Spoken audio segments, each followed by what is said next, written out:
Landon Barn, the mastermind of Baymard, felt the weight of his responsibilities pressing down on him. Burdened by a system that dictated his every move, he grappled with the relentless demands of empire building, military missions, and the looming deadline of his next journey to Despised. Far away from Baymard lay Magoon Island, a massive, lawless expanse ruled by the most dangerous pirate captains under the shadow of a global organization. The island was alive with the crude festivities of pirates, oblivious to the fact that they were being observed from the periphery of their dark, swampy territory. A senior pirate teased the younger men, planting a seed of dread by whispering the name of a man so legendary and terrifying that few dared to speak it aloud: the Baker. Beneath the surface of the island, in the chilling darkness, the man known as the Baker began his gruesome interrogation of a double agent. Marlowe Jones, brother to the pirate leader, was no ordinary criminal. He was a monster who viewed torture as an art form, carving his victims with the precision of a pastry chef.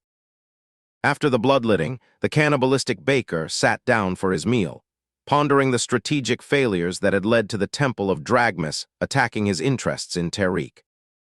Ratcliffe, the devoted and lethal butler, discussed the missing slave shipments with his master, blaming the interference of the temple for their recent troubles. Back in Baymard, the strategic gears were turning.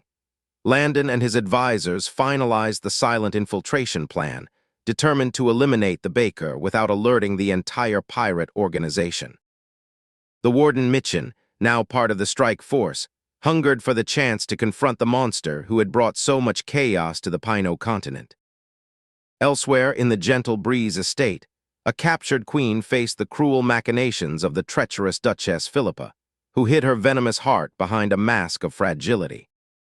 Philippa, a pawn of the temple, reveled in her cruelty, believing her path to power was secured now that King Sirius MacLean was thought to be dead. As Landon worked to manage the wild, dangerous creatures in his new territories, he simultaneously finalized the preparations for the final, decisive voyage to Magoon Island. The fleet departed under the shroud of darkness, racing against time to reach the island before the Baker could commit further atrocities. Landon stood on the deck, his eyes fixed on the horizon, fully aware that this mission would require every ounce of his ingenuity, as he was heading into the unknown. The air forces ascended silently, scouting the island's terrain to mark the locations of the enemy camps and provide the ground team with the tactical advantage they needed. The pirates below, ignorant of modern technology, misinterpreted the balloons as magical omens, sparking wild theories among the drunken, rowdy crews.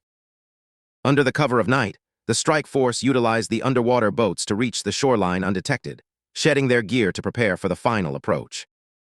Warden Mitchin led the vanguard, his raw strength and discipline making short work of the perimeter guards before they could even sound the alarm.